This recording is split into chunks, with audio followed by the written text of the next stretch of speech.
Assalamualaikum warahmatullahi wabarakatuh. Perkenalkan, saya Satria Dias Prakusya dengan NIM G00231171 dari kelompok A8. Baiklah, di sini saya akan menjelaskan materi anatomi, yang mana ini untuk menyelesaikan tugas saya, laporan praktikum anatomi. Baiklah, yang pertama, apa sih itu ACL?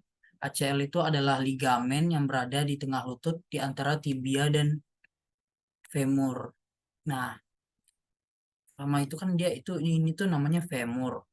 Nah, yang di sini tuh namanya kapsula articularis, articularis genus. Dia tuh bursa suprapatellaris.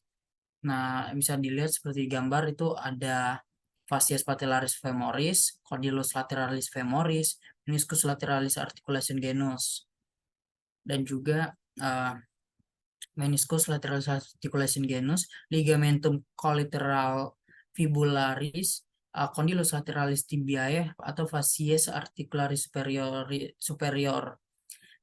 Kedelapan itu ada uh, fibula dan lalu ke-9 condylus medialis femoris, ligamentum, dan banyak lagi lah.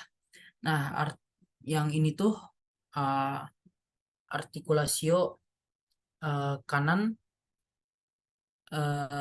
dia dibuka dengan sebentar.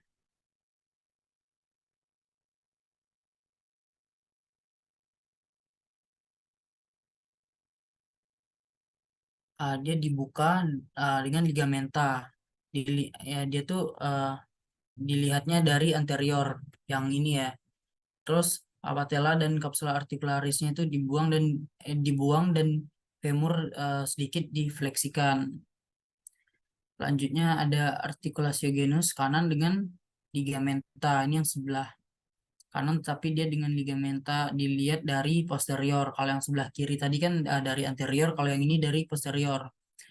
Nah, sendinya itu dalam keadaan ekstensi dan kapsula artikularisnya dibuang. Oke, next.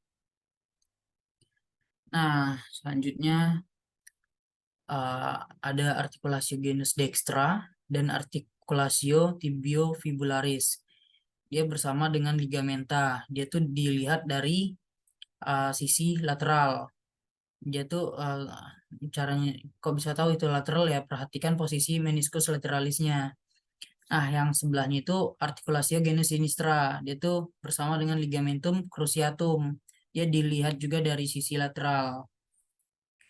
Oke, di sini ada namanya femur musculus quadriceps, femoris, bursa suprapatellaris, cavitas articularis, patella, dan lain-lainnya lah. Ini juga lumayan banyak ya, ada 27. Mungkin bisa dilihat dari sini. Kita next saja. Nah, ini artikulasio genus kanan. Dibuka, dia dilihat dari sisi anterior. Ligamentum patellae dan patellanya itu dilipat. Nah, bisa kita lihat itu nomor 8, bursa suprapatellaris. Nah, bursa subfacialis prepatellaris dan juga bursa infrapatellaris profunda. Oke, bisa next. Nah, di sini bagian femoralis. Di sini ada arteria femoralis, arteria profunda, femoris, lalu ramus ascendens arteri circumflexa femoris, femoris dari lateralis, lalu dari lateralnya, dan juga arteri-arteri di sini banyak banget, dan juga uh, bisa kita next mungkin ya. Nah, oh baik, maaf sebelumnya, bisa diulang dulu. Nah, yang di ini namanya yang agak gelap, itu namanya vena poplitea. Lalu yang merah banget nih itu namanya arteri poplitea. Jadi ya bisa dilihat perbedaannya, dan juga di sini kan tuh kalau merah dia pasti arteri kalau di sini, cuman kita nggak tahu ya kalau kadaver aslinya. Nah, kalau di 9 kan pokoknya kalau dia merah tuh namanya arteri. Nah, kalau yang 9 ini tuh kan dia panjang tuh, itu namanya arteria fibularis dari peronea. Nah, mungkin bisa next lagi. Nah, kita bahas vena superficial dan deep ya. Yang pertama itu di sini ya biru kalau diwarnain, kalau untuk vena, kalau merah itu arteri, biru itu vena.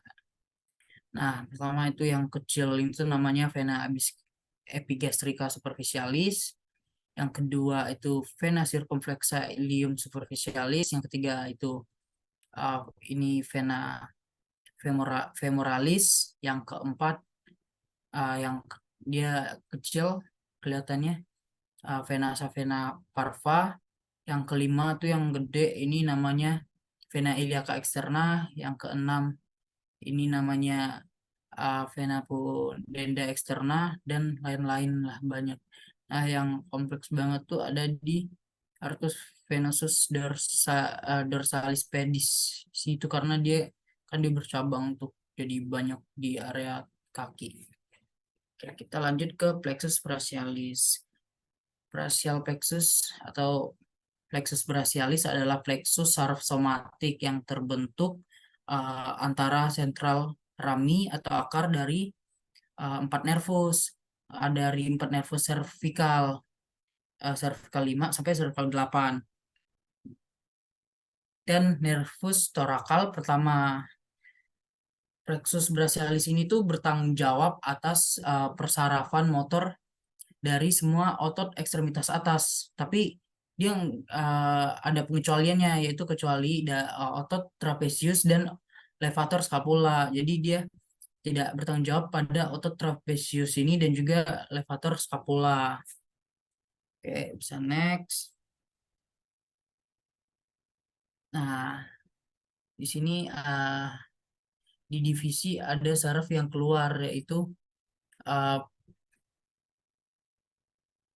pectoralis lateral dan medial, subscapularis superior, thoracodorsales, dan juga subscapularis superior. Oke, bisa next. Nah, nerve nervi yang keluar dari plexus brachialis memberikan inervasi motorik dan sensorik lengan atas, termasuk bahu, lengan, dan juga tangan. Berikut itu ada beberapa muskul yang nervasi oleh nervi yang keluar dari plexus brachialis berdasarkan fungsi motoriknya. Pertama itu ada flexor. Flexor itu musculus biceps brachii, musculus brachialis, musculus coracobrachialis, dan musculus pronator teres. Nah, terus ada di extensor. Extensor itu musculus triceps brachii, musculus anconeus, dan musculus spinator. Nah, di abduktor itu dia cuma musculus deltoideus. Kalau di aduktor musculus teres major dan musculus latissimus dorsi. Kalau di rotator interna dia musculus infraspinatus dan musculus teres minor. Kalau di eksterna dia musculus subscapularis. Oke, next. Ini ya untuk muskuli, origo, insersio, dan inervasinya. Kalau musculus trapezius itu origonya protuberantia occipitalis externa, proximal spinosus, dan semua PT. Oke, insersionya itu clavicula, spina scapula, dan acromion. Inervasinya itu nervi accessorius.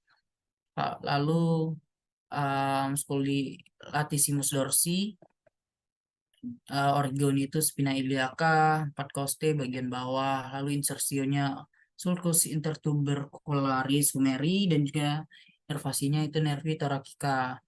Lalu ada musculus rhomboideus major, origonya dia spinosus VT2 sampai 5, lalu insersionya margo medialis scapulae dan nervi dorsalis scapula dan lain-lainnya. Mungkin bisa dilihat di sini. Oke, next. Nah, lanjut sekarang ke winch scapula atau bisa dibilang sayap ya. Winch scapula ini tuh dapat bersifat statis atau dinamis. Sayap statis itu disebabkan oleh kelainan bentuk yang tetap pada korset bahu tulang belakang. atau tulang rusuk. Sayap dinamis disebabkan oleh gangguan neuromuskuler. Berbagai macam lesi yang menyebabkan skapula bersayap dapat diklasifikasikan secara anatomi menjadi 4 jenis nih. Yang pertama itu ada tipe 1 saraf, tipe 2 otot, tipe 3 tulang, dan tipe 4 itu sendi. Pada skapula adalah tanda fisik yang sangat umum, tapi karena seringkali tidak menunjukkan gejala kayak biasa aja, maka hanya sedikit perhatian yang diberikan. Namun, gejala nyeri, kelemahan, dan atau kelainan bentuk kosmetik dapat menuntut perhatiannya.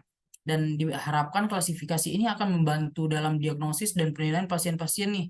Ini disebabkan oleh kelumpuhan otot serratus anterior atau trapezius karena panjang kerusakan panjang pada saraf toraks atau saraf aksesori yang mengakibatkan hilangnya kekuatan dan rentang gerak bahu.